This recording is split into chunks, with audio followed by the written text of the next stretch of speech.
नमस्कार। खबरों के इस बुलेटिन तुहाडा स्वागत है। मैं हाँ स्वरनजीत सिंह। पहला पेश ने चोण दीआं खबरां। असम और पश्चिम बंगाल विच विधान सभा चोणां के पहले गेड़ तहत वोटां पवाए जाण दा काम अमन अमान नाल जारी। असम दीआं 47 सीटां लई 264 और पश्चिम बंगाल दीआं 30 सीटां लई कुल 191 उम्मीदवार चोण मैदान विच ने।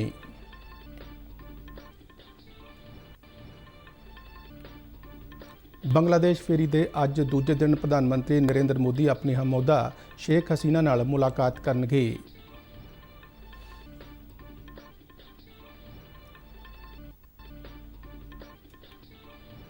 केंद्र सरकार ने त्योहारों के मद्देनज़र कोविड-19 की रोकथाम लई सूबे नूं लोड़ींदे उपाय कर लई कहा।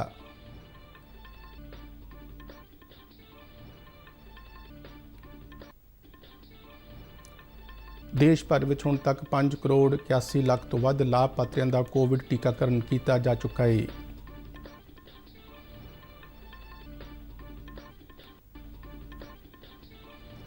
प्रधानमंत्री नरेंद्र मोदी भलके आकाशवाणी के प्रोग्राम मन की बात राही देशवासियों को संबोधन करनगे।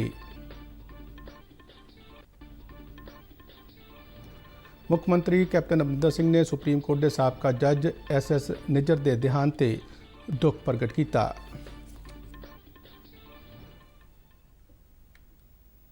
हुण खबरां विस्तार नाल। असम और पश्चिम बंगाल में पहले गेड़ दी चोणां तहत वोटां पाउण का अमल अमन अमान नाल जारी है। दोहां सूबों में पहले गेड़ दी चोणां नूं लैके वोटां विच भारी उत्साह पाया जा रहा है। वोट पाए जाने का अमल शुरू होने तो ही पोलिंग केंद्रां विच वोटां दीआं लंबियां कतारां वेखण नूं मिल रहीआं ने। असम विच शाम 6 बजे तक वोटां पाईआं जाणगीआं, जबकि पश्चिम बंगाल में 6:30 बजे तक वोटर अपने मत अधिकार की वरतों कर सकणगे। महामारी के मद्देनज़र कोविड-19 नियमां की पालना नूं यकीनी बनाउण दे पुख्ता बंदोबस्त किए गए हैं। वोटरां नूं मास्क की वरतों और शारीरिक दूरी बनाई रखण लई उत्साहित किया जा रहा है। चोण कमिशन वालों पहले गेड़ दीआं चोणां लई सुरक्षा के भी करड़े बंदोबस्त किए गए हैं। इस तो इलावा सारियां इलैक्ट्रॉनिक वोटिंग मशीनां नाल वीवीपैट मशीनां लाईआं गईआं ने ते कोई भी वोटर अपनी वोट नूं पर्ची राहीं चैक कर सकता है।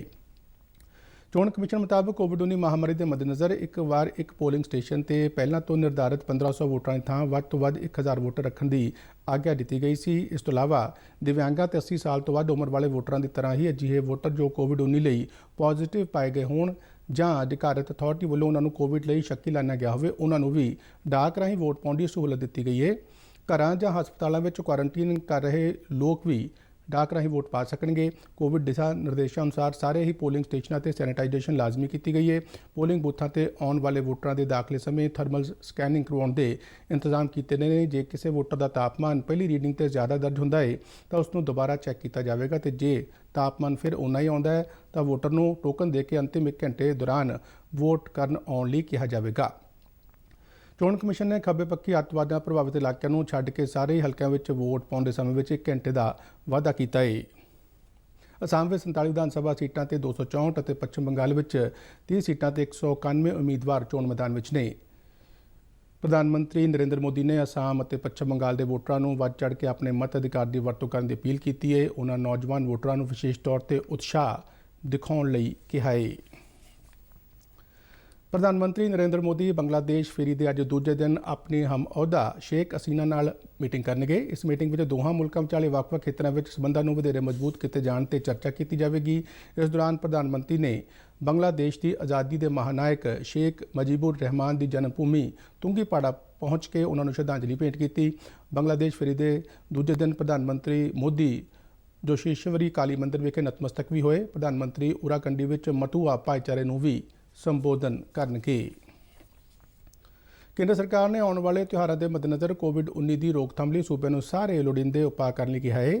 गृह सकत्तर अजय भल्ला वालों सारे सूबों के मुख सकत्तरां नूं लिखी गई चिट्ठी विच होली, शबे बरात ते ईस्टर के त्योहारों नूं ध्यान विच रखदिआं वायरस के फैलाव नूं रोकण लई कोविड नियमां की पालना नूं यकीनी बनाउण लई कहा गया है। चिट्ठी विच गृह सकत्तर वालों सूबे नूं लोकां विच कोविड संबंधी ढुकवें व्यवहार नूं उत्साहित करन, मास्क पहनण और शारीरिक दूरी बनाई रखण नूं यकीनी बनाउण की हिदायत की गई है। चिट्ठी मुताबिक जिला पद्धर ते प्रशासन और पुलिस अथॉरिटी वालों कोविड नियमां और मियारी संचालन प्रक्रिया लागू की जाएगी। केंद्र वालों सूबे नूं लोकां विच महामारी प्रति जागरूकता वधाउण लई मुहिमां शुरू करने लई भी आख्या गया है। इस तो पहला केंद्रीय सेहत मंत्री वालों सूबों और केंद्र शासित प्रदेशों को त्योहारों के मद्देनज़र होने वाले भीड़ भड़के दौरान कोविड नियमों की पालना करने लई स्थानक पाबंदियां लगाउण की सलाह दी गई सी। देश भर में हुण तक 5 करोड़ 81 लाख तो बाद लाभपात्रियों का कोविड टीकाकरण किया जा चुका है। सेहत मंत्रालय वालों दी गई जानकारी मुताबिक बीते 24 घंटे में 26 लाख तो बाद लोगों को कोविड वैक्सीन लगाई गई। मंत्रालय मुताबिक देश में कोविड-19 तो सेहतयाब होने की दर 94.84% हो गई है। बीते 24 घंटे में 30,000 तो वध मरीज सेहतयाब होए। हुण तक कोरोना महामारी तो सेहतयाब होए मरीजों की कुल गिणती 1 करोड़ 12 लाख तो भी वध हो गई है। मौजूदा समय देश में एक्टिव केसां की गिणती 4.5 लाख तो पार हो गई है, जो कि कुल एक्टिव केसां का 3.8% है। बीते दिन 62,000 तो वध नवे कोविड केसां की पुष्टि हुई। महाराष्ट्र, छत्तीसगढ़, कर्नाटक, पंजाब और मध्य प्रदेश में सब तो वध नवे केस दर्ज किए गए हैं। समूचे तौर पर इन्हां 5 सूबों में कुल एक्टिव केसां का 80% हिस्सा है। केंद्रीय वातावरण मंत्री प्रकाश जावड़ेकर ने प्रदूषण की समस्या नाल नजिठण लई सांझे यतन करन दा सੱਦਾ दिता है। देश के 132 शहरों लिए विशेष कार्य योजनावां के समझौतिਆਂ ਨੂੰ कलमबद्ध करन मौके समागम ਨੂੰ संबोधन करदਿਆਂ जावड़ेकर ने कहा कि केंद्र सरकार वालों कौमी स्वच्छ हवा प्रोग्राम तहत 2024 तक हवा के प्रदूषण ਨੂੰ 20 ਤੋਂ 30% तक घट करने का टीचा निर्धारित किया गया है, जिसलिए इस समझौते कलमबद्ध किए गए हैं। जावड़ेकर ने कहा कि इस प्रोग्राम तहत देश के 100 शहरों में हवा की गुणवत्ता ਨੂੰ सुधारन का टीचा भी रखा गया है। उन्होंने कहा कि प्रधानमंत्री नरेंद्र मोदी के स्वच्छ हवा और स्वच्छ भारत के सुपने को अमली रूप देने लई सानू व्यक्तिगत सूबाई और कौमी पद्धर से एकजुट होकर यतन करने चाहिए ने। वातावरण मंत्री ने कहा कि केंद्र वालों 62 शहरों लिए बिजली नाल चलने वाली बसों को मंजूरी दी गई है, जो पहला केवल 20 शहरों में चलदियां ने। जावड़ेकर ने कहा कि हवा के प्रदूषण को घट करने उन्होंने वालों सूबा सरकारों को बिजली नाल चलने वाली बसों की वरतों करने लई चिट्ठी भी भेजी गई है। जब BS6 प्रणाली का फ्यूल और BS6 प्रणाली का वाहन है तो वाहनों से होने वाले प्रदूषण में 60% कमी आती है, 60 से 80% विभिन्न घटकों का। मुझे दुख है, आज ही मैंने मुख्यमंत्रियों को पत्र लिखा है कि 65 शहरों को हमने बसें सैंक्शन की है, लेकिन उसमें से केवल 20 शहरों ने अभी तक बसें शुरू की है, बाकी लोगों की टेंडर प्रक्रिया या आगे पीछे। रक्षा मंत्री राजनाथ सिंह वालों कल नवी दिल्ली में अपने दक्षिण कोरिया हमरुतबा शू वुक नाल वफद पद्धर की गलबात की गई। इस मीटिंग दौरान दोहां रक्षा मंत्रियों वालों भारत और दक्षिण कोरिया विचाले रक्षा भाईवाली को वधेरे मजबूत करने संबंधी वक्-वक् पहलुओं पर विस्तार नाल चर्चा की गई। मीटिंग दौरान रक्षा तकनोलॉजी और सनत समेत होरना कई अहम खेत्रों में दवल्ले सहयोग बढ़ाने के मौकों की भी पछाण की गई। कोविड-19 महामारी की स्थिति में रक्षा बलों की भूमिका से भी गलबात की गई। दोहां रक्षा मंत्रियों वालों खिते में शांति और स्थिरता लिए कमांतरी मंच से पहलकदमियों में सहयोग देने का भरोसा दिता गया। रक्षा मंत्री राजनाथ सिंह ने उम्मीद जताई कि दोहां मुल्कों दरमियान संबंध वधेरे मजबूत होणगे और आने वाले समय में इन्होंने अगले पद्धर तक ले जाने यतन किए जाएंगे। इस दौरान दोहां रक्षा मंत्रियों वालों दिल्ली कैंट में इंडिया कोरिया मित्रता पार्क का सांझे तौर पर उद्घाटन किया गया। यह पार्क दोहां मुल्कों विचाले नेड़ले संबंधों का प्रतीक है और नाल ही कोरियाई जंग दौरान भारतीय फौज के मैडिकल मिशन के योगदान को भी समर्पित है। प्रधानमंत्री नरेंद्र मोदी भलके सवेरे 11 बजे आकाशवाणी का चर्चित प्रोग्राम मन की बात राही देशवासियों नाल रूबरू होणगे। मन की बात प्रोग्राम की 75वीं कड़ी होगी। इस प्रोग्राम का प्रसारण ऑल इंडिया रेडियो और दूरदर्शन के समूचे नैटवर्क से किया जाएगा। इस तो इलावा इस प्रोग्राम को DD news, all India radio, PMO और सूचना ते प्रसारण मंत्रालय के YouTube चैनलों पर सुनिया जा सकता है। मन की बात के प्रसारण तो तुरंत बाद DD पंजाबी से इसका पंजाबी अनुवाद प्रसारित किया जाएगा। मन की बात प्रोग्राम के पंजाबी अनुवाद को रात 8 बजे मुड़ प्रसारित किया जाएगा।